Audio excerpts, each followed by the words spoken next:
नमस्कार, मी नाना आहिरे. आवाज in news Marathi चॅनलमध्ये आपलं सर्वांचं स्वागत करतो. बघूया आजची ठळक बातमी. नगर-सूल येवला महामार्गावर रेल्वे गेट तुटल्याने वाहतूक ठप्प. प्रवाशांचे प्रचंड हाल. नगर-सूल येवला महामार्गावरील अज्ञात वाहनाच्या धडकेने रेल्वे गेट तुटल्याने या मार्गावरील वाहतूक पूर्णपणे विस्कळीत झाली आहे. ही घटना घडल्याने रस्त्याच्या दोन्ही बाजूंना वाहनांच्या लांबच लांब रांगा लागल्या आहेत.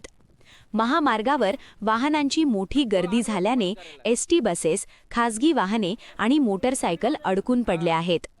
गेट दुरुस्तीचे काम युद्धपातळीवर सुरू असले तरी जोपर्यंत दुरुस्ती पूर्ण होत नाही तोपर्यंत वाहनधारकांना ताटकळत राहावे लागत आहे.